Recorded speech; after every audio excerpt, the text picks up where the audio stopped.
హరి ఓం.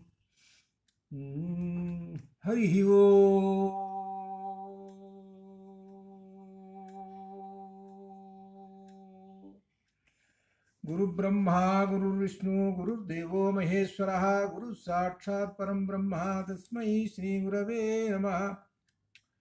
జ్ఞానానందమయం దేవం నిర్మలస్ఫటికాకృతిం ఆధారం సర్వ విద్యానాం హయగ్రీవముపాస్మహే.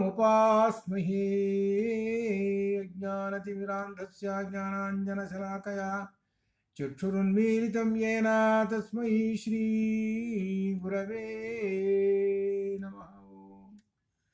నారాయణ సమారంభాం వ్యాసశంకరమధ్యమాం అస్మదాచార్యపర్యంతాం వందే గురుపరంపరాం.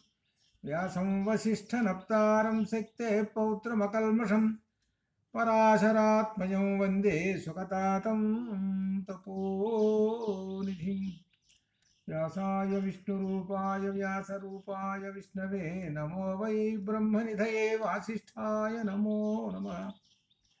నమోస్తు తే వ్యాస విశాలబుద్ధేః ఫుల్లారవిందాయత పత్రనేత్ర येन त्वया भारततैलपूर्णः प्रज्वालितो ज्ञानमयप्रदीपः.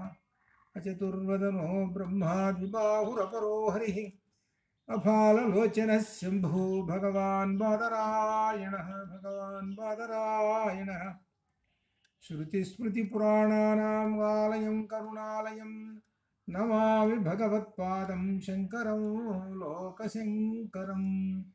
स्फुरदिन्दु विकासमन्दः संस्फुरदिन्दीवरलोचनाभिरामाम् अरविन्दसमानसुन्दरास्याम् अरविन्दासनसुन्दरीम् उपासे.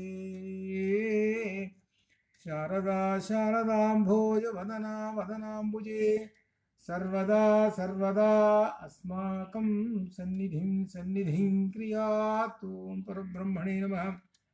हरि ओम. शन्नो मित्रस्य वरुणः शन्नो भवत्वर्यमा शन्न इंद्रो बृहस्पतिः शन्नो विष्णुरुक्रमः. नमो ब्रह्मणे नमस्ते वायो त्वमेवं प्रत्यक्षं ब्रह्मासि त्वमेवं प्रत्यक्षं ब्रह्म वदिष्यामि ऋतं वदिष्यामि सत्यं वदिष्यामि तन्मामवतु तद्वक्तारमवतु अवतु माम् अवतु वक्तारम्. ओम शांति शांति शांति सोमभूयात्. ब्रह्मसूत्र भाष्ये आरम्भणाधिकरणं वयम् अध्ययनं करिष्यामहे. आरम्भणाधिकरणम्. अत्र मृत्तिकेत्येव सत्यम् एकेन मृत्पिण्डेन इति वचनेषु. अतः सर्वं खल्विदं ब्रह्म इति वचने सर्वं ब्रह्ममयम् इति सत्यम् इति आत्मैकत्वं जगन्मिथ्या ब्रह्म सत्यम् इति वचनं वयम् अध्ययनं करिष्यामहे. ब्रह्मज्ञानी अत्र ब्रह्मज्ञानी आत्मैकत्वं ब्रह्मज्ञानी आत्मैकत्वं अत्र अन्त्येन आत्मैकत्वं अन्त्येन. ఇది ఇక్కడ చెప్పుకుంటున్నది ఏమిటంటే ఇంతవరకు మనము ఈ బ్రహ్మసత్యము ఇవన్నీ చెప్పుకున్నాం. సరే, ఏకేన మృత్పిండేన అని చెప్పుకున్నాం. అనేంటి మృత్పిండం అనేటువంటిది నిజము అని చెప్పాం. ఆ మృత్పిండం నుంచి అనేక రూపాలు వస్తున్నాయి అని చెప్పుకున్నాం. దానికి ఉపమానం ఏమిటంటే బ్రహ్మము నుంచే సమస్తము వస్తున్నాయి అని చెప్పుకున్నాం. అన్నిటికీ బ్రహ్మమే అని ఇంతవరకు మనం చెప్పుకున్నాం. అయితే ఇక్కడ ఏం చెబుతున్నారనంటే వాచారంభణం అనేటువంటి ఒక పదం వచ్చింది. ఇది మనకి సూత్రంలో ఏకేన మృత్పిండేన అనేటువంటి దానిలో వాచారంభణం అనే మాట వచ్చింది. అనగా వాచారంభణం అంటే వాక్కు ఆరంభం. అంటే ఆరంభం అంటే మొదట వాక్కు మొదట పుట్టింది, ఆ తర్వాత వస్తువు పుట్టింది అని అర్థం. అనగా కుండ అనే పదం ముందు పుట్టింది, తర్వాత ఏమో కుండ పుట్టింది అని అర్థం. అది వాచారంభణం అని అనగా అర్థం ఏమిటి? నామ రూప, అది అర్థం. మొదట ఏమి వచ్చింది? నామం వచ్చింది, తర్వాత రూపం వచ్చింది అని అర్థం. ఇది ఇంతవరకు తెలుసుకున్నాం. అయితే ఇక్కడ బ్రహ్మం విషయంలో మరి నామరూపములు ఉన్నాయి ఈ జగత్తుకి అని చెప్పావు కదా. ఈ జగత్తులో అనేక వస్తువులు కనబడుతున్నాయి, వీటన్నిటికీ నామరూపములు బ్రహ్మం నుంచి వచ్చాయి అని చెబుతున్నారు కదా మీరు. అయితే బ్రహ్మమునకు కూడా ఈ విధంగా మార్పు ఏమన్నా ఉన్నదా అని ఒక ప్రశ్న వేస్తున్నాడు. ఇంకా లోతుకు వెళుతున్నాడని అర్థం. నువ్వు ఈ విధంగా చెప్పావే జగత్తుని గురించి, ఇదంతా బ్రహ్మం నుంచి వస్తున్నదని చెబుతున్నావే, మరి బ్రహ్మమునకు కూడా ఈ విధంగా నామరూపములు కానీ ఏమైనా మొట్టమొదటి ఏమన్నా ఉన్నాయా అనేటువంటిది ఓ లోతైనటువంటి ప్రశ్న వేశాడు. దానికి సమాధానము 203వ పేజీ లాస్ట్లో పేరాలో సయేష మహానజ ఆత్మా ఇంకా చెప్పాడు. సమాధానం ఇది చెప్పాడు. చాందోగ్యోపనిషత్తులో బృహదారణ్యకోపనిషత్తులో ఉన్నటువంటి ఒక సూత్రాన్ని చెప్పుకుంటూ వచ్చాడు. అయ్యా ఆ బ్రహ్మమునకు బ్రహ్మం అజరహ అంటే వార్ధక్యం లేదు, అజహ పుట్టుక లేదు, ఇట్లా మరణం లేదు, భయము లేదు, ఇంకా అస్థూలం అనను. స్థూలము అనను అంటే అర్థం ఏంటి? అసలు రూపమే లేదు. అనను అన్నాడు అనమాట. అణు అంటే సూక్ష్మమైనటువంటిది. సూక్ష్మం అంటే అర్థం ఏంటంటే ఓ రూపం చెబుతున్నావనే అసలు అర్థం. అప్పుడు అస్థూలం అని చెప్పావు, అనను అని చెప్పావు అంటే అర్థం ఏంటి? ఇప్పుడు ఏం అర్థం చేసుకోవాలి? ఎటువంటి రూపము లేదు. అణువు అంటే కూడా మళ్ళీ ఒక రూపం అని చెప్పుకోవాల్సి వస్తున్నది, కాబట్టి అది కూడా లేదు అని చెప్తున్నాడు. ఇది దేనికి దారి తీస్తుందని అంటే అస్థూలం అనను తర్వాత రాబోతుంది అని బ్రహ్మమును గురించి చెప్పాడు. ఎందుకంటే బ్రహ్మమునకు నామ రూప రహిత, అది బ్రహ్మమునకు నామ రూపములు రహిత లేవు. అదే విషయము ఈ ఆక్షేపణలో కొన్ని విశేషాలు చెప్పుకుంటూ ఉన్నాడు అనమాట. ఆకాశో వై నామ రూపయో నిర్వహితాతే యదంతరా తద్ బ్రహ్మ తదమృతం స ఆత్మా. నామరూపములు లేవు ఆ బ్రహ్మమునకు, ఆ బ్రహ్మము నుంచి నామరూపములు లేనటువంటి ఆ బ్రహ్మము నుంచే ఈ జగత్తు వస్తూ ఉన్నది అని ఈ విధంగా చెప్పుకుంటూ మనకు వస్తూ ఛాందోగ్యోపనిషత్తులో ఆకాశం అనే పేరుతో ప్రసిద్ధిగాంచిన ఆత్మ మనకు అక్కడ 10వ సూత్రంలో పోతున్నాడు. ఆకాశగత లింగాత్ అక్కడికి పోయినాడు. అక్కడ బ్రహ్మం అంటే ఆకాశము అని చెప్పాడు. ఆకాశం అనేటువంటి దానికి ఏమిటంటే ఏమీ లేదంటే ఆకాశము నామరూపములు ఏమీ లేవు అని చెప్పాడు అక్కడ. అదే విషయం ఇక్కడ మళ్ళీ చెబుతున్నాడు. అన్నే ఆ బ్రహ్మము అవినాశి, వినాశము లేనటువంటిది అని చెప్పుకుంటున్నాడు. అయితే ఇక్కడ ఒక ప్రశ్నకు వస్తాం దారికి. ఏమిటనంటే ఏమీ లేదంటే నేను చెబుతున్నా, సరే బాగానే ఉంది. మరి బ్రహ్మము నామరూపం జగత్తుతోటి అనేకమైనటువంటి ఈ కుండ ఇవి అవి ఇవన్నీ సృష్టించబడుతూ ఉన్నాయి. ఇవన్నీ సృష్టించబడుతున్నాయి అని అంటే ఏంటి? అవిద్యారూపమైనటువంటివి ఈ వస్తువులు. అవిద్యారూపమ, అవిద్య అంటే అజ్ఞానం, అవిద్య అంటే అజ్ఞానం. అజ్ఞాన రూపమైనటువంటి ఉపాధులలో ఉన్నటువంటివి. అజ్ఞానం అంటే అజ్ఞానంలో అవిద్యతో ఉండేటువంటి ఉన్న వస్తువులన్నీ కూడా అశాశ్వతమైనటువంటివి. అవి అశాశ్వతమైనటువంటి వస్తువులన్నిటినీ కూడా నీవు పుట్టిస్తున్నావు. ఈ శరీరం పుట్టించావు, ఈ శరీరం పుట్టించిన తర్వాత ఉంటున్నదా? శరీరము ఉండలేదు. అలానే ఈ జగత్తు ఏమైనా ఉంటున్నదా? జగత్తు ఉండలేదు. నువ్వే చెప్పావు కదా, సృష్టి స్థితి లయలు నావేనని చెప్పావు కదా, మొత్తం వెళ్ళిపోతూ ఉన్నాయి కదా నీలోనే. కాబట్టి అవిద్యారూపమైనటువంటి ఉపాధులలో ఉన్నవని అర్థం చేసుకోవాలి కదా మరి. అంతే కదా మరి దీనిలో. కాబట్టి లౌకికమైన సంబంధ విషయములు పారమార్థిక జన అవస్థలో ఉండవు. ఈ లౌకిక సంబంధమైనటువంటి విషయములు అంటే మనకి ఈ లోకం, లౌకికం అంటే లోకం, లోకంలో ఈ వస్తువులు కనపడుతున్నాయండి. ఈ వస్తువులన్నీ కూడా ఏమిటి? అసత్యములు అని తెలుసుకో. ఇది పారమార్థిక సత్యము అది చెబుతున్నాడు. ఈ వస్తువులన్నీ కూడా అసత్యములు, ఇది తెలుసుకో అని చెబుతున్నాడు. అని చెబుతూ ఇందుకు విశేషంగా 204వ పేజీలో ఇక్కడ దీనికి అనుగుణంగా ఒక మాట చెబుతున్నాడు. యత్ర ఎక్కడైతే నా అన్యత్ పశ్యతి, అక్కడ అన్యత్ నా పశ్యతి, పశ్యతి అనే క్రియాపదానికి నా అనేటువంటి వ్యతిరేకం చేర్చుకోవాలి.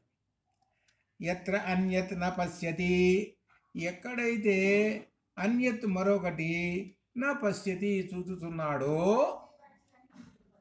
ఒకటి. నా అన్యత్ శృణోతి, ఎక్కడైతే అన్యత్ నా శృణోతి మరి ఒకటి వింటం లేదో.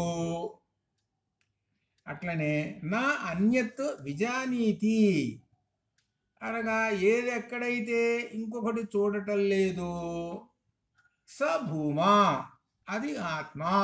అది భూమా అనే పదానికి ఆత్మ అని అర్థం. ఇక్కడ మనం అర్థం చేసుకోవాల్సింది ఏంటిది? ఛాందోగ్యోపనిషత్తులో ఇది. ఇక్కడ ఏం చెబుతున్నాడంటే అన్యత్ నా పశ్యతి, ఇది ఇక్కడ అన్యత్ నా పశ్యతి, అన్యత్ మరొకటి చూడటం లేదు. ఏమిటి మరొకటి? ఇది ఇక్కడ ప్రశ్న. మరొకటి చూడటం లేదండి. ఇక్కడ జాగ్రత్తగా అర్థం చేసుకుంటే ఈ వ్యాఖ్యానం కనుక ఉంటేనే అర్థమవుతుంది, లేకపోతే అర్థం కాదు. అన్యత్ పశ్యతి నా, అన్యత్ అంటే అర్థం ఏమిటి? మరొకటి చూచుట లేదు, మరొకటి చూడటం లేదు అని అంటే అసలు ఏం చూస్తున్నాడు అసలు వీడు? పశ్యతి అంటే కళ్ళు, కళ్ళు ఏం చేస్తుంటాయి? పశ్యతి చూస్తుంటాయి. ఈ కళ్ళు ఏంటి? అన్యత్ పశ్యతి. అసలు ఈ కళ్ళు ఎప్పుడు అన్యత్ పశ్యతి. అన్యత్ అంటే మరొకటి చూస్తూ ఉంటుంటాయి ఎప్పుడు. ఏమిటి మరొకటి చూస్తున్నాయి అని అంటే ఈ కళ్ళు బ్రహ్మమును కానటువంటి ఇతరమును చూస్తూ ఉంటాయి. అనగా ఈ ఇంద్రియములు బ్రహ్మమును కానటువంటివి చూడటమే వీటి పని. అంటే ఇప్పుడు మనకు అర్థమైంది. ఈ కంటి యొక్క పని ఏంటి? శబ్దాది విషయములు అనేటువంటివి ఉన్నాయి కదా, శబ్దస్పర్శ రూపరస గంధములు అనేటువంటివి ఉన్నాయి కదా.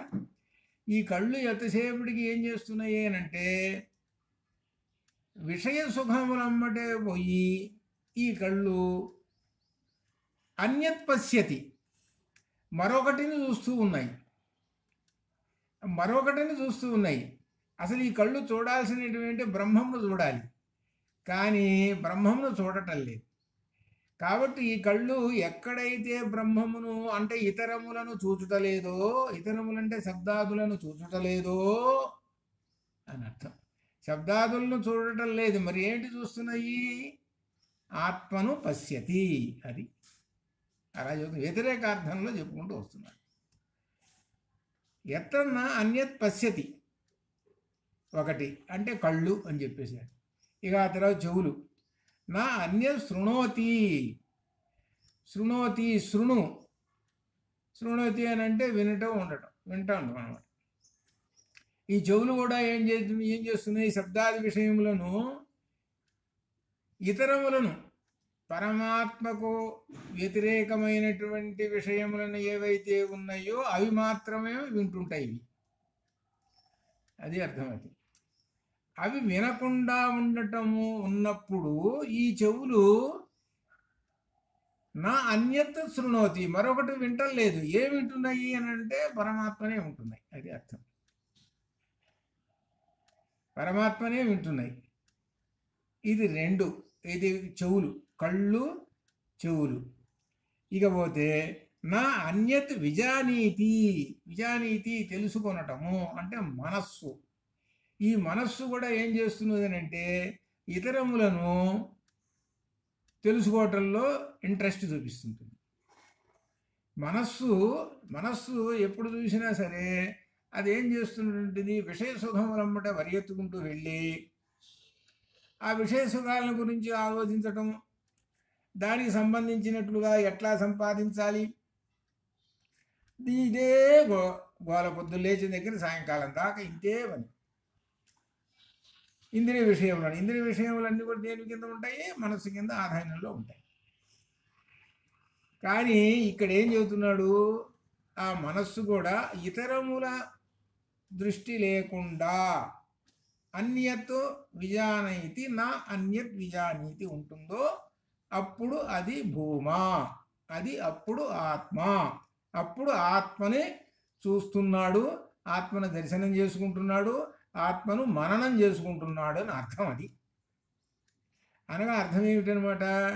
ఈ కళ్ళు ఎప్పుడు చూసినా సరే ఏం చూస్తూ ఉండాలి అని అంటే పరమాత్మ వైపు దృష్టి అని అర్థం.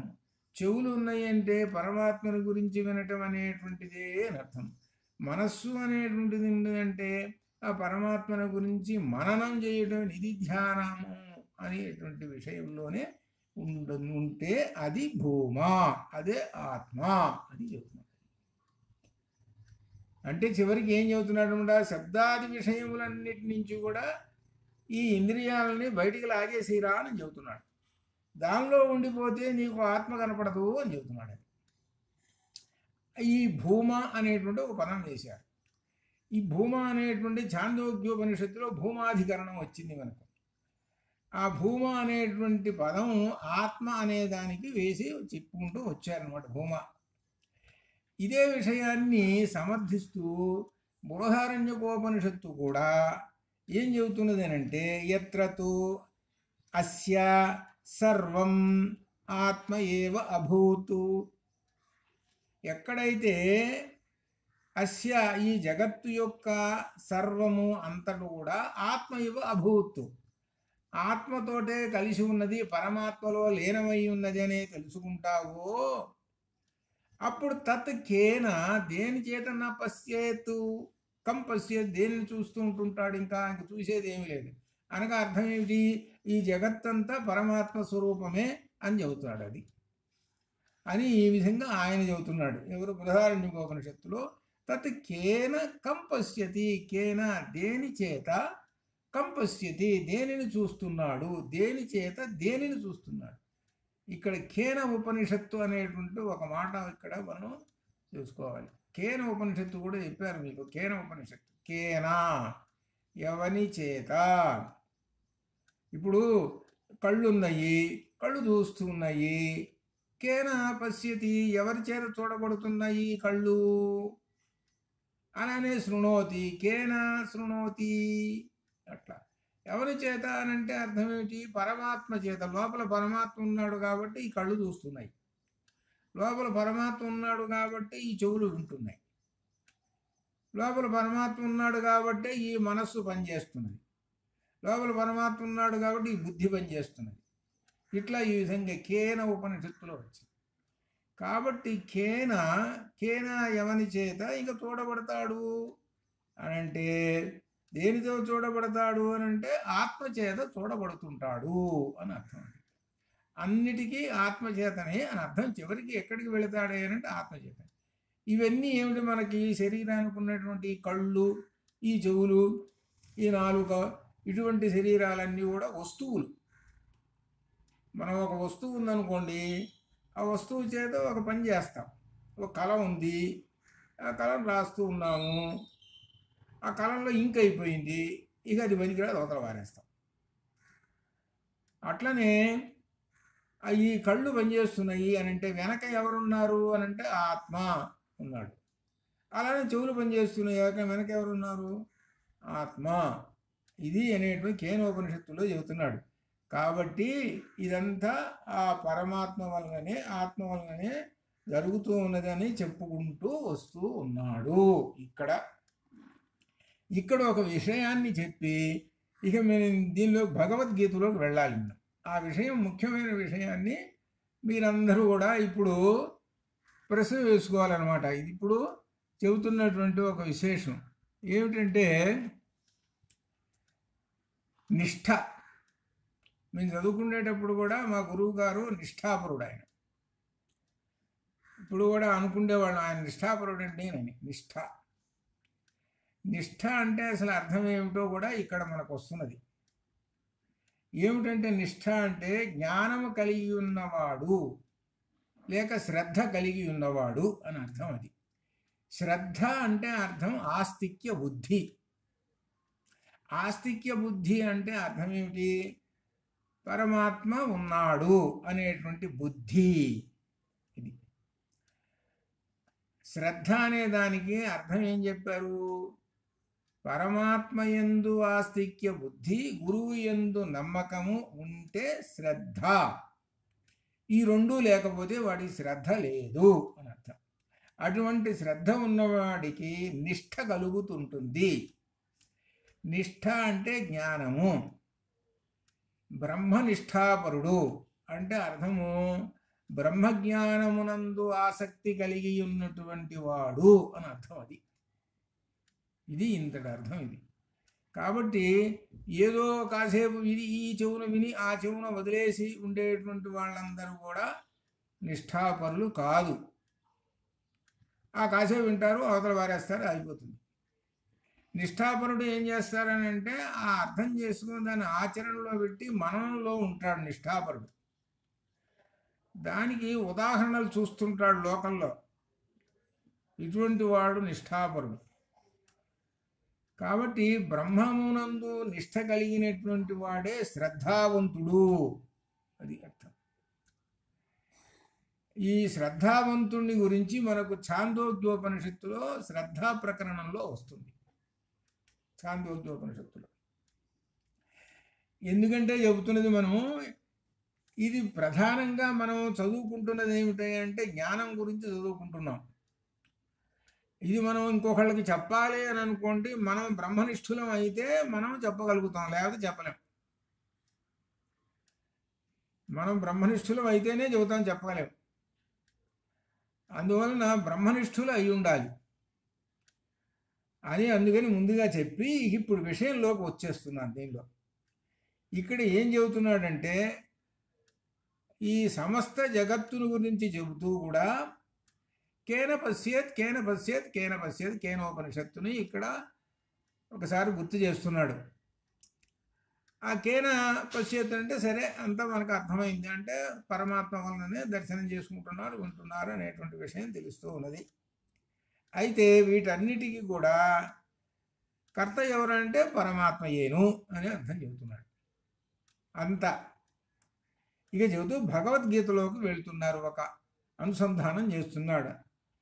5వ అధ్యాయంలో న కర్తృత్వం న కర్మాణి లోకస్య సృజతి ప్రభుః న కర్మఫల సంయోగం స్వభావస్తు ప్రవర్తతే అని చెబుతున్నాడు. ఇక్కడ ఏమిటంటే ప్రభుః అంటే పరమాత్మ. ఈ పరమాత్మ కర్తృత్వమును కానీ కర్మలను కానీ ఆయన సృజించటం లేదు. ఇది చాలామందికి తెలియదు. ఇది చాలామంది ఏమంటారంటే ఏముంది అంత పరమాత్మ చేస్తున్నాడండి అని ఈ విధంగా అంటుంటారు అన్ని రకరకాలుగా. అంటే అజ్ఞానం అనేటువంటిది ఎలా ఉంటుందో కూడా వీళ్ళు చెబుతున్నాడు. కర్తృత్వము కర్మలను కానీ సృజించడు. అంటే ఈ కార్యమును నీవు చేయుము అని ఆత్మ మనల్ని ప్రేరేపించదు, పరమాత్మ చెప్పడు. ఆ విధంగానే కర్మఫలములతో సంబంధాన్ని కానీ ఆత్మ కూడా కలిగించదు. మరి ఎట్లా అండి ఇదంతా జరుగుతున్నది అని అంటే ఇదంతా అంటే ప్రకృతి ప్రధానము. ప్రకృతి అంటే అర్థం ఏంటి? త్రిగుణములు. ఈ త్రిగుణముల వలననే ఇదంతా జరుగుతూ ఉన్నది. ఇది దీర్ఘమైనటువంటి ఆలోచనతో ఉండాలి. ఈ విషయాన్ని మనకి 18వ అధ్యాయంలో కూడా దైవీహేష గుణమయి మమ మాయా దురత్యయా అని చెప్పేశాడు. ఈ త్రిగుణములు దైవీ అంటే దైవ సంబంధమైనటువంటివి, దివ్యత్వము కలిగినటువంటివి ఈ త్రిగుణములు. ఇవి మాయా. వీటిని అతిక్రమించటం కష్టము. వీటిని అతిక్రమించితే నన్ను దర్శించగలుగుతావు అని చెప్పాడు. ఇవేం చేస్తున్నాయి? ఈ త్రిగుణములు ఈ శరీరాన్ని సృష్టించి, ఈ శరీరాన్ని సృష్టించేది ఏమి? మన శరీరం ఉందనుకోండి, ఈ శరీరాన్ని సృష్టించింది ఎవరు అని అంటే త్రిగుణాలు సృష్టించాయి. ఆ త్రిగుణములు సృష్టించి ఆ త్రిగుణములు లోపల ఏలు ఉన్నాయి. మన త్రిగుణములు మనలో ఉన్నాయి. త్రిగుణాలు ఎక్కడ ఉన్నాయి? త్రిగుణాలు 3 పురాలు ఉన్నాయి అని తెలుసు. 3 శరీరాలు: స్థూల శరీరము, సూక్ష్మ శరీరము, కారణ శరీరం. 3 శరీరాలు. స్థూల శరీరం అంటేనేమో మనకు కనపడుతున్నది, మన 5.5 అడుగు ఎత్తుకున్న శరీరం కనపడుతున్నది. స్థూల శరీరం ఇది కనపడుతున్నది. ఇంద్రియాలు ఇవన్నీ, కాళ్ళు చేతులు, ఇదంతా స్థూల శరీరం. ఈ స్థూల శరీరంలో ఇంకొక శరీరం సూక్ష్మంగా చిన్నది ఉన్నదిట, అణు అంతున్నదిట. అది ఎంతటా? అదేంటిట? ఆ శరీరము మనస్సు బుద్ధి అనేటువంటి 2 కలిసినటువంటి ఒక శరీరంట. అది ఉందిట. అంటే ఒక గిన్నెలో ఇంకొక గిన్నె పెట్టేశాడండి. అయిపోయిన తర్వాత 2 అయిపోయింది, ఇక 3. ఆ గిన్నెలో ఈ సూక్ష్మ శరీరంలో కారణ శరీరం కూర్చోనున్నది, ఇంకొక గిన్నె కూర్చోనుంది. ఆ కారణ శరీరమే త్రిగుణములు.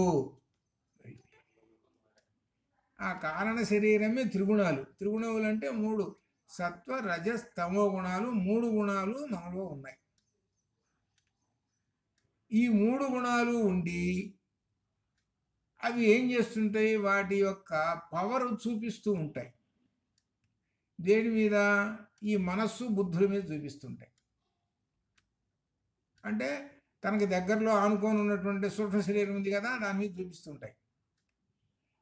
చూపించగానే ఆ మనస్సు బుద్ధులు చూపించగానే వెంటనే అవి మనస్సు బుద్ధులు ఏం చేస్తుంటాయి? ఈ ఇంద్రియాలకి ఆర్డర్స్ ఇచ్చేస్తుంటాయి. ఈ ఇంద్రియాలకు ఆర్డర్స్ ఇచ్చేస్తుంటాయి, ఆజ్ఞలు. ఉదాహరణ, సత్వగుణం బాగా ఉందనుకోండి. సత్వగుణం అంటే జ్ఞాన సంపన్నమైనది అని అర్థం. ఉందనుకోండి, అది బాగా పనిచేస్తున్నది అనుకోండి వాళ్ళు. అప్పుడు వాడు ఏం చేస్తాడు? బ్రహ్మజ్ఞానం వైపు దృష్టి మళ్ళించి ఈ బ్రహ్మజ్ఞానం గురించి వినటము, చెప్పటము, చదవటము, ఏవో ఇటువంటి కార్యక్రమాలు, ఇటువంటి వాటిల్లో ఈ ఇంద్రియాలను పెట్టేస్తాడు. అనగా ఈ చెవులను, ఈ కళ్ళను, వీటిని పెట్టేసేసి నడుపుతూ ఉంటుంటాడు. లేదయ్యా వాడికి తమో గుణం ఎక్కువ ఉందనుకో, ఆ తమో గుణం ఉంటే ఏమవుతుంది అని అంటే ఈ చెడు పనులు చేయటం ఇట్ట అట్లా. ఈ విధంగా మనం ఉదాహరణ చెప్పుకుంటాం. ఇదంతా లోపల ఏంటి? కారణ శరీరంలో ఉన్నటువంటి ఈ త్రిగుణాలు ఈ పని చేయిస్తున్నాయి వాళ్ళ చేత. ఇది తెలియదు అసలు వీడికి. అయితే ఈ కారణ శరీరం 3వది. ఈ 3వ శరీరం దాటిన తర్వాత ఈ కారణ శరీరమే మాయా. అది అర్థం. ఈ కారణ శరీరమే మాయ, ప్రకృతి. ఇది దాటితే తురీయ శరీరము అని ఉన్నది మనకి. తురీయ అంటే లాస్ట్, చివరి శరీరం. ఆ చివరి శరీరంలోనే పరమాత్మ సూర్యుడి వలె వెలిగిపోతున్నాడు. అది మన శరీరంలో పరమాత్మ ఉన్నాడు, ఆయన సూర్యుడి వలె వెలిగిపోతున్నాడు. కానీ మధ్యలో నల్లటి గుడ్డ ఒకటి అడ్డం ఉంది. అడ్డం ఉండేటప్పటికి మనకు ప్రకాశం, బ్రహ్మజ్ఞానం కలగటం లేదు, తెలియటం లేదు. ఆ నల్లటి గుడ్డ ఏమిటి? త్రిగుణములు. అదే కారణ శరీరం. అందువలన ఈ కారణ శరీరం అంటే మాయను దాటి వెళితే పరమాత్మ కనపడతాడు. కాబట్టి పరమాత్మ ఎక్కడున్నాడు? మనలో ఉన్నాడు. మాయ ఎక్కడుంది? మనలోనే ఉన్నది. ఇది దీనిలో చెప్పేది. అందువలన లోకంబులు లోకేశులు తెగిన తుది అలోకంబగు పెంజీకటి కవతల నుండు ఎవ్వడు ఏకాకృతిని అని భాగవతంలో చెప్పాడు. కాబట్టి ఈ మాయ అంటే ఈ చీకటిని, అజ్ఞానం అనే చీకటిని దాటండి అని చెబుతున్నాడు. త్రిగుణములను దాటండి అని చెబుతున్నాడు. ఈ త్రిగుణములను దాటితే నీకు అప్పుడు కనపడుతుంది. ఈ త్రిగుణములు అనేది మాయా ప్రపంచం. ఈ త్రిగుణములు అనేటువంటి మాయా ప్రపంచమే ఈ సమస్త జగత్తును సృష్టిస్తున్నది. ఇదే ప్రధానం అంటారు. మనకు మొట్టమొదటి ప్రధానం జగత్తును సృష్టిస్తుందని చెబుతున్నాడు కదా. అంటే సాంఖ్యంలో చెప్పాడు కదా. ఆ సృష్టిస్తున్నది మేమేనండి, సృష్టిస్తున్న సాంఖ్యం అంటారు. బ్రహ్మము ఏం చెబుతున్నారు దీనిలో? నువ్వు సృష్టిస్తున్నావు, బాగానే ఉంది, కానీ నువ్వు ఎవరి ఆధీనంలో ఉన్నావు? బ్రహ్మము యొక్క ఆధీనంలోనే ఉన్నావు. ఆ బ్రహ్మము యొక్క ఆధీనంలో ఉండి అప్పుడు సృష్టి చేస్తూ ఉన్నావు అని చెప్పారు. కాబట్టి తురీయ శరీరంలో బ్రహ్మము ఉన్నాడు. ఆ తురీయ శరీరంలో ఉన్న బ్రహ్మమును దర్శించుకో. ఆ దర్శించుకోవాలంటే చీకటి తొలగాలి. చీకటి తొలగాలి అని అంటే అర్థం ఏమంటే వెలుగు కావాలి, కాంతి. అదేంటి? జ్ఞానం అనేటువంటి కాంతి కావాలి. జ్ఞానం అనే కాంతిని నీవు సంపాదించుకో. ఆ సంపాదించుకుంటే అప్పుడు కారణ శరీరాన్ని దాటి వెళ్ళిపోతాడు. అప్పటిదాకా నీవు త్రిగుణములతోటి ఉండిపోతే, ఆ త్రిగుణములతోటే ఉండి అట్లనే ఉండి అలానే ఉండి ఆ కర్మలను చేస్తూ ఆ విధంగా ఉంటుంటే అనేక జన్మలు పొందుతూ అనేక రూపాలు పొందుతూ అనేకమైనటువంటి వీటిల్లో అన్నింటిలో ఉండిపోతావు. కాబట్టి నీకు ఆత్మ సాక్షాత్కారం కలగదు, మోక్షం కలగదు. ఇది దీనిలో బ్రహ్మజ్ఞానం గురించి చెప్పేటువంటి విషయాలు దీనిలో. కాబట్టి స్వభావస్తు ప్రవర్తతే. స్వభావము అంటే ప్రకృతి. ప్రకృతి వలననే ఇదంతా జరుగుతూ ఉన్నది. ఈ ప్రకృతి త్రిగుణములే చేయిస్తున్నది మన చేత. ఈ త్రిగుణములు ఆశ చూపిస్తాయి. ఏమని ఆశ చూపిస్తాయి? నువ్వు బాగా దానం చేస్తే నీకు వచ్చే జన్మలో నువ్వు గొప్ప పుణ్యాత్ముడిగా లేకపోతే ధనవంతుడిగా పుడతావు అనేటువంటి ఏదో పుస్తకాల్లో రాసింది. అది చదువుతాడు, బాగా దాన ధర్మాలు చేస్తాడు. ఇది ఎలా కల్పించినవి అని అంటే ఒక ఆశ అనేటువంటిది కల్పించింది. కల్పించడం వల్ల ఆ పని చేస్తాడు. ఆ పని చేసి అట్లా ఆ విధంగా వచ్చే జన్మలు ఏమిటి? మంచి జన్మ పొందుతాడు. అలా మంచి కర్మలన్నీ సుకర్మలు చేసి ఇట్లా ఈ విధంగా పొందుతూ ఉంటుంటాడు. ఎందుకు చేస్తున్నావయ్యా? ఎందుకు? ఆంజనేయ స్వామికి ఆకుపూజ చేస్తున్నావు, ఎందుకు చేయించుకున్నావయ్యా? ఎందుకు? ఆంజనేయ స్వామికి అభిషేకం ఎందుకు చేసి? ఎందుకు? శివుడికి అభిషేకం చేస్తున్నావు, ఎందుకు? ఎందుకు? ప్రతి వాడిని అడగండి, ప్రతి వాడిని అడగండి. పుణ్యం కోసం, అందుకోసం, ఉద్యోగం కోసం, అది ఎందుకోసం, పెళ్లి కోసం, ఇట్లా ఈ విధంగా అన్నీ ఏమిటి? కొనుక్కోవటం. అంటే మనం బజారుకి పోతే జేబులో డబ్బులు వేసుకొని పోతే కానీ కుదరదు అసలు వ్యవహారం. అవంటే కొనుక్కొని తెచ్చుకుంటాం వస్తువులు. అట్లనే మనకు ఈ కారణ శరీరంలో ఉండేటువంటి త్రిగుణాలు ఏం చేస్తుంటాయి? ఇదిగో ఈ విధంగా కర్మలను కొనిపెడుతూ ఉంటుంటాయి. దీంతో మునిగిపోతుంటాడు వీడి మనిషి. అందువల్ల దీంతో వీడు అనేక జన్మలు పొందుతుంటాడు. ఎప్పుడు ఇదే పని. అందుకనే ఏం చెప్పాడనంటే, మరి ఇవన్నీ చేయకపోతే ఎట్లండి, అభిషేకం చేయకపోతే ఎట్లండి, అట్లండి అని అంటారు. చెయ్యాలి. కానీ అందుకని ఏం చెప్పాడంటే, భగవద్గీతలో చెప్పినటువంటి దాన్ని వదిలిపెట్టేసేసి ఎందుకు చేస్తున్నావా అభిషేకం ఎందుకు అంటుంటాడు. అంటే భగవద్గీతలో చెప్పిన విషయాన్ని తీసి గోడవతలు వారేశాడు. భగవద్గీతలో ఏం చెప్పాడు అసలు? కర్మణ్యేవాధికారస్తే మా ఫలేషు కదాచన మా కర్మఫల హేతుర్భూ మాతే సంగోత్వ కర్మణి అని చెప్పాడు. అది చేస్తున్నావు మరి నువ్వు? ఆ దృష్టి ఏమైనా ఉన్నదా అసలు నీకు? ఆ దృష్టి ఎంతమందికి ఉన్నది? కర్మణ్యేవాధికారస్తే. కర్మ చెయ్యటం ముందు ఎందు మాత్రమే నీకు అధికారం ఉన్నదా? అభిషేకం చెయ్యి, కర్మ అదొక అధికారము చేయటం అంతే. ఆ చేయటం వల్ల ఫలం ఏదైతే ఉన్నదో నీకు సంబంధం లేదు అని చెప్పాడు. కానీ ఎంతమంది చేస్తున్నారండి అది? అందువలన అలా ఆ బ్రహ్మజ్ఞానాన్ని అర్థం చేసుకొని కర్మలను చేస్తుంటుంటే అవి అంటవు. లేకుండా చేస్తుంటే అవన్నీ అంటుతాయి. అంటం వలన కర్మఫలాలు వీడి వెంట వస్తూ ఉంటుంటాయి. ఆ కర్మఫలాలు వస్తూ ఉండే కొద్దీ వాటిని అనుభవించాలి గనక తడవకో శరీరాన్ని తీసుకుంటాడు. తడవకో శరీరాన్ని చూసుకుంటాడు. దానం చేయమన్నారు, దానం చేయమనంటే అబ్బా నన్ను కానీ దానం చేయమన్నారు బ్రహ్మాండంగా ఉంటుంది అని దాని అర్థం. వాడు పెద్ద బోర్డు ఒకటి కట్టుకొని అన్నదానం చేయకూడదు, నన్ను పెద్ద బోర్డు ఒకటి కట్టుకొని అది చేసుకొని ఇది చేసుకొని నేను అది చేశాను ఇది చేశాను 10 మందికి చెప్పుకోవాలి, పేపర్లో వేసుకోవాలి, ఇవన్నీ చేసుకోవాలి. వాడు పెద్ద పేరు ప్రఖ్యాతులు అనుకుంటాడు. అసలు ఏం చెప్పాడు? దానిలో దానం చేస్తుంటే మనస్సులో ఏమనుకోవాలి అని అంటే ఇదన్నా మమా అనమన్నాడు. పైగా నేను చేస్తున్నటువంటి ఈ దానం చాలా తక్కువ, చాలా సిగ్గుపడుతున్నాను అనుకోమన్నాడు. వేదల్లో చెప్పాడు. ఏమన్నా ఎంతమంది అనుకుంటున్నారు ఇదన్నా మమా అని ఎంతమంది అనుకుంటున్నారు? అలానే ఆ దానం చేస్తుంటుంటే నేను చాలా తక్కువ దానం చేస్తున్నాను, ఇంకా ఎక్కువ దానం చేయాల్సింది చేయలేకపోతున్నానే, ఈసారైనా చేస్తాను అనేటువంటి భావం ఉండమన్నాడు. ఇది ఉపనిషత్తులో వేదంలో చెప్పాడు. కాబట్టి వేద ధర్మాన్ని ఎంతమంది పాటిస్తున్నారు అనే ప్రశ్న అది. అట్లా అనమాట. అట్లా చెప్పుకుంటూ అందువలననే అవన్నీ లేవు కాబట్టి చేస్తున్నాడు కర్మలు. కానీ కర్మలు ఎందుకు చేస్తున్నాడు? స్వలాభం కోసం చేస్తున్నాడు.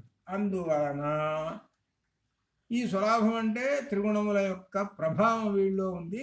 అందువలన వీడు ఎప్పుడు పుడుతూనే ఉంటుంటాడు. అది ఆ పుడుతున్నటువంటి వాడు ఏమనుకుంటున్నాడు అంటే పాపపుణ్యములు అనుకుంటుంటాడు. నేనేదో పూర్వజన్మలో పాపం చేశాను, పుణ్యం చేశాను, ఇదంతా కూడా ఆ పరమాత్మ యొక్క కారణమేను, నేను పాపం చేయడానికి ఆ పరమాత్మను, పుణ్యం చేయడానికి ఆ పరమాత్మయేను అని అనుకుంటుంటాడు. ఒక్కొక్కడు ఆ విధంగా అనుకుంటాడు. అదే గీతలో చెబుతున్నాడు, 5:15లో చెబుతున్నాడు. చాలా ముఖ్యమైనటువంటిది ఇది. నాదత్తే కస్యచిత్ పాపం నచైవ సుకృతం విభు అజ్ఞానేన ఆవృతం జ్ఞానం తేన ముహ్యంతి జంతవః. జంతవః అనే ఒక పదం వేశాడు ఇక్కడ, చూసుకోండి. గొప్ప విశేషం. జంతవః. జంతవః అంటే ప్రాణులు, జంతువులు అని అర్థం. మనము జంతువుమే. ఇప్పుడు 4 కాళ్ళ జంతువు ఉంది, 4 కాళ్ళ జంతువు ఉంది. అదేంటి? తింటుంటుంది, తిరుగుతుంటుంది, ఇది మామూలే. దానికి ఏమైనా జ్ఞానం ఉందా? దానికి జ్ఞానం లేదుగా, అది అజ్ఞానం కదా.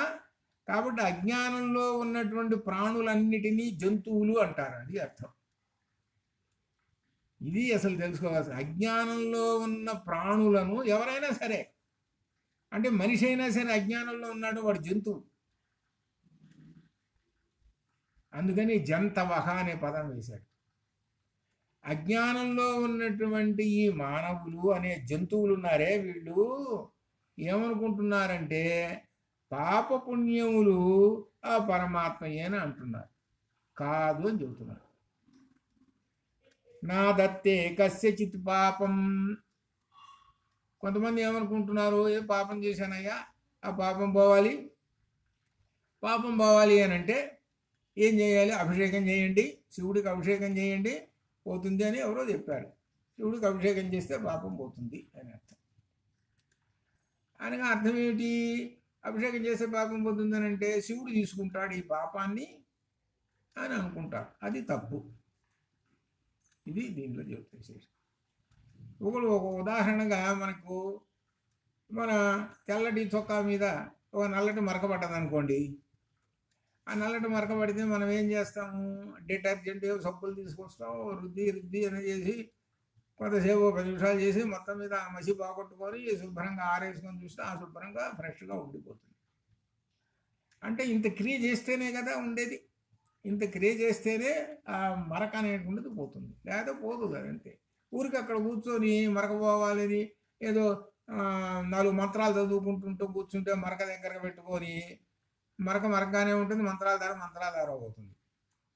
దానికి దీనికి సంబంధం లేదు.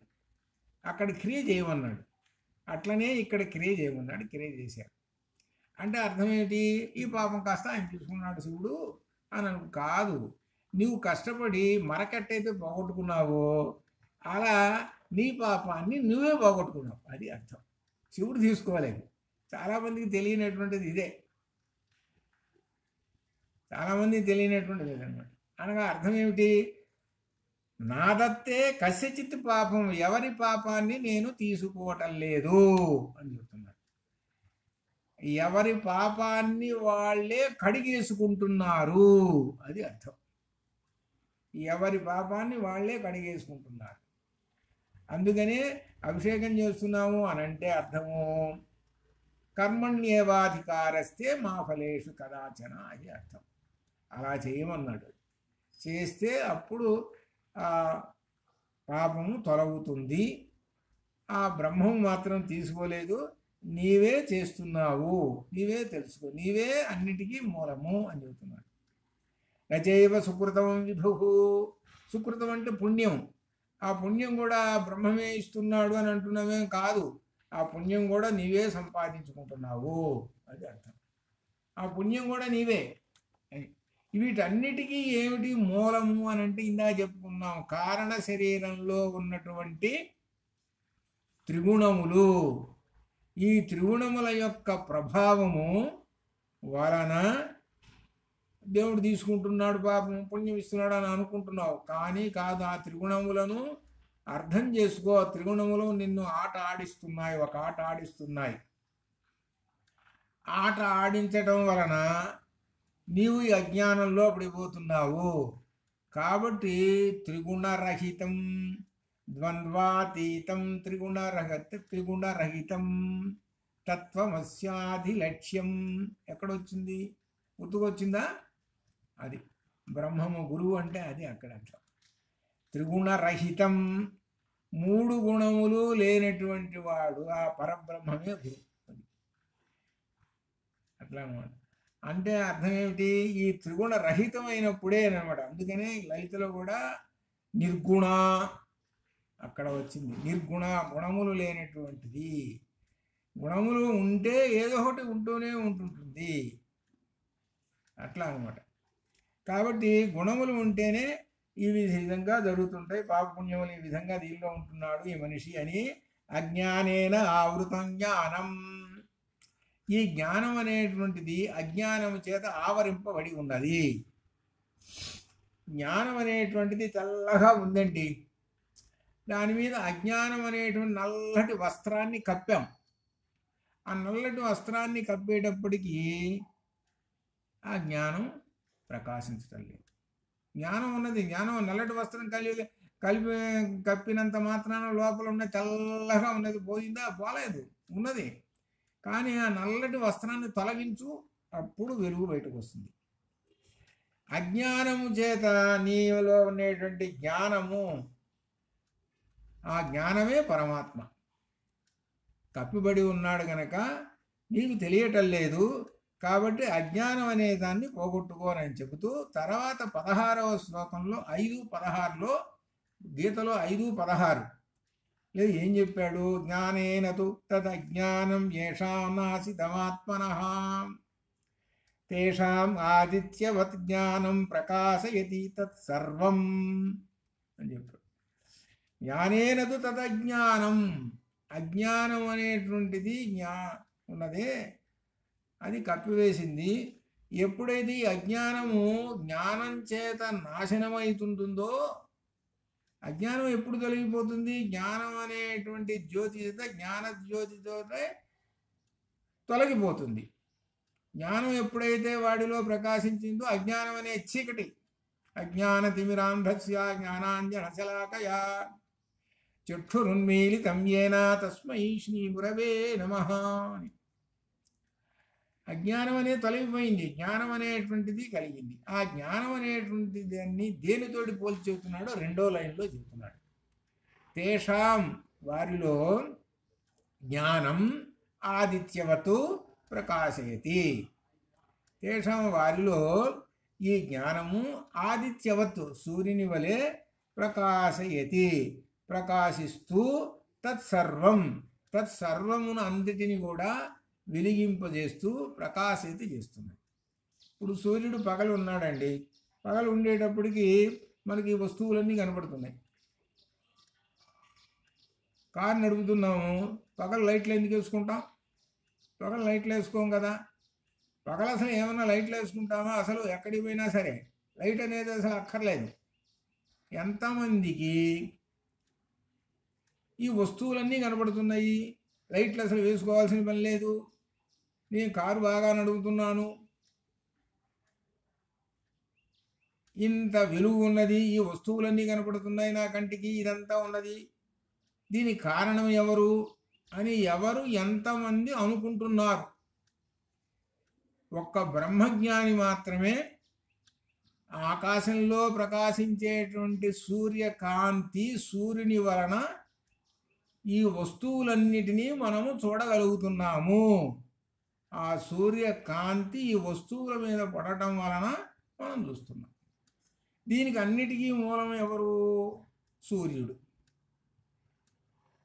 మనం పొద్దున్న లేచిన దగ్గర నుంచి ఆఫీసుకి పోతున్నాం, కారు నడుపుతున్నాం, అన్ని పనులు చేస్తున్నాము. వీటన్నిటికీ మూలం ఎవరు?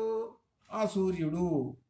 అందుకనే ఆదిత్యో బ్రహ్మ, ఆదిత్యుడు పరమాత్మ అని ఎంతమంది అనుకుంటున్నారు అని లెక్క చూసుకుంటుంటే, మీరు చూసుకోండి, భగవద్గీత పారాయణలు చేస్తుంటారు చూసారా? 1000 మంది 100 మంది ఇట్లా ఈ విధంగా పారాయణలు చేస్తుంటారు. ఎవరా నువ్వు పగలు పారాయణ చేస్తున్నావు కదా, పుస్తకం పెట్టుకున్నావు, ఏం లైట్లు ఎక్కర్లేదు కదా, ఎట్లా నువ్వు పారాయణ చేయగలిగావురా అని అంటే, ఎట్లా ఏంది చదువుతున్నాను, అందరూ చదువుతున్నారు, నేను చదువుతున్నాను. నువ్వు కారులో వచ్చావు కదా, కారు వచ్చింది వచ్చాను, ఎంతసేపటికి ఇదే చెబుతాడు. కానీ ఆకాశంలో పరమాత్మ ప్రకాశిస్తున్నాడు, ఆయన యొక్క కాంతి పుంజములు సర్వత్రా పడుతున్నాయి కనుక మనకి కనపడుతున్నది, మనం నడుస్తున్నాము, ఈ కర్మలన్నీ చేయిస్తున్నాడు ఆ ఆదిత్యుడు. ఎంతమంది చెబుతారు? ప్రశ్న వేసుకుంటే ఎంతమంది చెబుతారు అని అంటే ఒక్కడు చెప్పడు. తెలీదు అంటే అర్థం ఏంటి? గుడ్డిగా పోవటం అంతే. ఇప్పుడు భగవద్గీత చూసుకోండి, 1000 మందికి అది ఎవరినన్నా అడగండి, చెబుతాడేమో ఒక్కడు కూడా. అప్పచెప్పమంటే అప్పచెబుతుంటారు. దానిలో ఉన్నది ఏం చెప్పాడయ్యా, ఏమిటి తెలుసుకో, కొంచెం అన్నా తెలుసు, కొంచెం లేదు ఏం లేదు. నాకు ప్రైజులు వచ్చినాయి, ఫస్ట్ ప్రైజు, సెకండ్ ప్రైజులు, గోల్డ్ ప్రైజులు వచ్చినాయి, ఇదిగో ఇది ఇంతకు తప్పితే రెండోది లేదు. అందువలన అనమాట. అందువలన ఏంటంటే దానిలో చెప్పినటువంటి క్రీమ్ ఏమిటో తెలుసుకోమంటున్నాడు. అందుకనే తేషాం ఆదిత్యవత్ జ్ఞానం ప్రకాశేతి తత్సర్వం.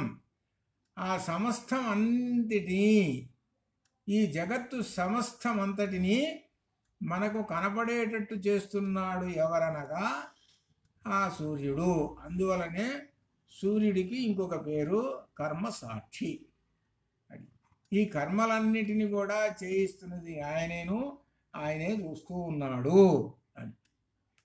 కాబట్టి ఇంత విషయం జరగటానికి ఏమిటనంటే, ఈ జగత్తంతా నడవటానికి ఇదంతా కూడా ఎవరు ఏమిటయ్యా అని అంటే, చివరికి 18వ అధ్యాయంలో చివరికి లాస్ట్లో చెప్పుకుంటూ వచ్చేస్తున్నాడు. ఈశ్వర సర్వభూతానాం హృద్దేశోర్జున తిష్టతి భ్రామయన్ సర్వభూతాని యంత్రారూఢాని మాయయా. మనకు ఉపమానం చక్కగా చెప్పాడు. ఈ గిరగిరా తిప్పుతుంటుంటారు. మనం ఇక్కడ ఈ వైపున రంగులు రాట్నం అంటుంటారు. చాలా చోట్ల ఉంటుంది, రకరకాలుగా ఉంటుంది. గిరా తిప్పుతుంటారు, అదొక ఆశ్చర్యంగా ఉంటుంది. తిరుగుతుంటారు, పిల్లలు ఎక్కువగా తిరుగుతుంటుంటారు, అదొక ఆనందం. ఇది అయితే దీన్ని ఇక్కడ ఓ పోలికగా చెబుతున్నాడు. ఏమనంటే, ఒకడుండి అక్కడ తిప్పుతుంటే గిరగిరా తిరుగుతుంటాయి. ఆ తిప్పేవాడేవాడు? బ్రహ్మము. కానీ వీడేంటి, బాగా ఉంది, ఆనందంగా ఉంది, భలే చూస్తున్నాను, అటు చూస్తే ఇటు చూస్తున్నాను, వరే తిప్పేవాడు ఎవడరా? అది తెలుసుకోవట్లేదు. ఎవడో ఒకడు ఉన్నాడు తిప్పుతున్నాడు. ఆ విషయమే చెబుతున్నాడు.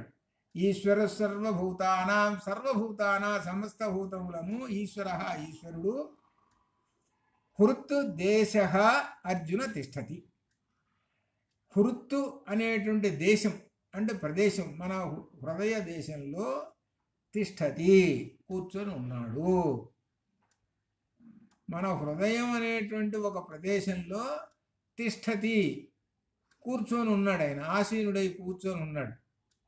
ఆ కూర్చొని ఉండి సర్వభూతాని భ్రామయన్, సమస్త భూతములను భ్రామయన్ తిప్పుతూ ఉన్నాడు. దేని మీద? యంత్రారూఢాని, యంత్రం మీద కూర్చోబెట్టుకొని తిప్పుతున్నాడు. ఆ తిప్పుతున్నాడంటే ఆయన దగ్గర ఒక శక్తి ఏదో ఉన్నది. ఆ శక్తి పేరు ఏమిటి? మాయయా. అది ఆ శక్తి పేరేంటి? మాయయా. మాయాశక్తితో తిప్పుతూ ఉన్నాడు, అది అర్థం. ఆ మాయాశక్తే త్రిగుణములు. అర్థమైంది? ఇప్పుడు ఇక్కడ శివశక్త్యాయుక్తో యది భవతి శక్త ప్రభవితుం, అది ఆ శక్తి అనేటువంటిదే త్రిగుణములు. మాయయ శివ అనేటువంటి పరమాత్మ. ఆ పరమాత్మ ఈ మాయ చేత ఈ జగత్తుని సృష్టిస్తూ తిప్పుతూ ఉన్నాడు. ఆ మాయయే త్రిగుణములు. ఆ త్రిగుణములే హరిహర విరించాదిభిరపి. హరిహర విరించి వీళ్ళే త్రిగుణాలు, సృష్టి స్థితి లయలు వీళ్ళే. అదనమాట. వీళ్ళు ఆ మాయ నుంచి ఈ ముగ్గురు విడిపడ్డారు. ఎవరో సృష్టి స్థితి లయలు విడిపడి మొత్తాన్ని సృష్టించి ఈ జగత్తును సృష్టించడం చేస్తున్నారు వాళ్ళ పని. వీళ్ళందరికీ హెడ్ ఎవరయ్యానంటే శివ. శివ అంటే అర్థం ఏంటి? ఇక్కడ పరమాత్మ అని అర్థం. ఆ పరమాత్మ అనేటువంటి ఆయన పైన ఉన్నాడు. ఆయన కింద డౌన్లోనే, కింద మెట్లోనే మాయయా ఉన్నది. ఆ మాయయా కింద డౌన్లోనే ఏమున్నాయి అనంటే త్రిగుణాలు ఉన్నాయి. ఆ త్రిగుణముల డౌన్లోనే సమస్త జగత్తు ఉన్నది. ఇది అర్థం. ఇదే మనకు శ్రీ విద్యామంత్రం. ఇది శ్రీ విద్యామంత్రం. ఆ శ్రీ విద్యామంత్రంలో హ్రీం అనేటువంటి బీజాక్షరము ఆ మొత్తాన్ని దాటించుకొని పోతుంటుంది. అంటే మొట్టమొదట జగత్తుని దాటిస్తుంది. జగత్తు అంటే ప్రపంచం. లాని దాటిస్తుంది. లాని దాటించంగానే అక్కడికి వెళ్ళంగానే త్రిగుణములు ఉంటాయి. మాయయా అక్కడ దాటిస్తుంటుంది. ఈ బీజాక్షరాన్ని దాటిస్తుంది. ఈ బీజాక్షరాన్ని దాటించగానే ఏ అనేటువంటి శక్తి అనేటువంటి అమ్మవారి దగ్గరికి చేరుస్తుంది. అమ్మవారి దగ్గర చేర్చంగానే, ఏ అనే శక్తి దగ్గర చేర్చంగానే ఆ వెంటనే క అనేటువంటి బీజాక్షరం అంటే పరబ్రహ్మములో లీనం చేస్తుంది హ్రీం బీజాక్షరం. కింద నుంచి ఈ హ్రీం బీజాక్షరము క్రమక్రమంగా ఒక్కొక్క మెట్టు దాటించుకుంటూ తీసుకొని వెళ్ళి పరబ్రహ్మములో లీనం చేస్తుంది. ఇదే శ్రీ విద్యామంత్రం. అది దీనిలో ఉంది. అంటే ఇప్పుడు మీకు ఒక అవగాహనకి రావాలి. ఈ శ్రీ విద్యామంత్రములు ఇటువంటివన్నీ కూడా పుట్టినయి అని అంటే మూలం అనేటువంటిది ఏదో ఉండుంటుంది, ఎక్కడో మూలకాలు ఉంటాయి అనేటువంటి దానికి కనుక వెళితే ఎక్కడ ఉన్నది మూలకాలంటే వేదము. అది అనమాట. అంత దూరంలోకి వెళ్ళిపోతుంది. దీన్నే మనం వేదంలో ఉన్నటువంటి గాయత్రి మంత్రము. గాయత్రి మంత్రం అదే. ఆ గాయత్రి మంత్రాన్ని అందరూ ఉపాసించడానికి అధికారము లేదు. ముఖ్యంగా స్త్రీలు ఉపాసించడానికి అధికారం లేదు. ఎందుకనగా ఉపనయన సంస్కారం ఉండాలి.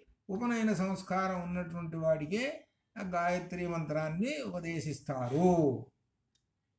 కాబట్టి పురుషులు మాత్రమే గాయత్రి మంత్రాన్ని ఉపాసిస్తారు కనుక మరి స్త్రీల సంగతి ఏమిటి అనేటువంటి ఒక ప్రశ్న వచ్చింది.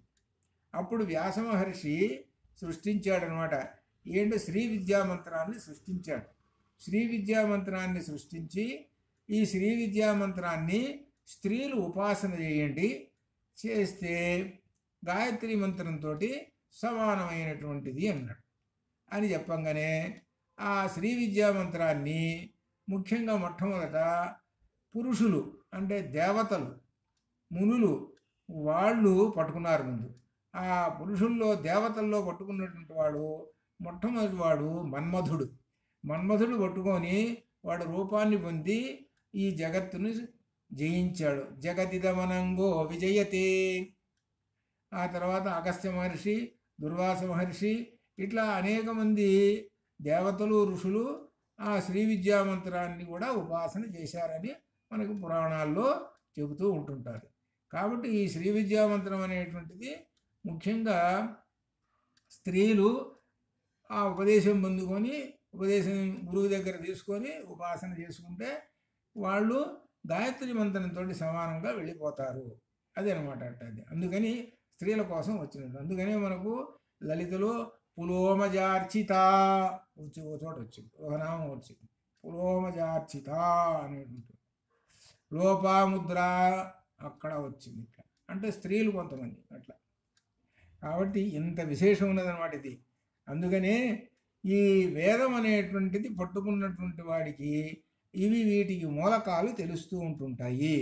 కాబట్టి ఇవాళ భగవద్గీతలో ఉన్నటువంటి ఈ 4 శ్లోకాలు మనం చెప్పుకున్నాము. చివరిది జ్ఞానేన తు తదజ్ఞానం యేషాం నాసితమాత్మనః తేషాం ఆదిత్యవత్ జ్ఞానం ప్రకాశయతి తత్సర్వం.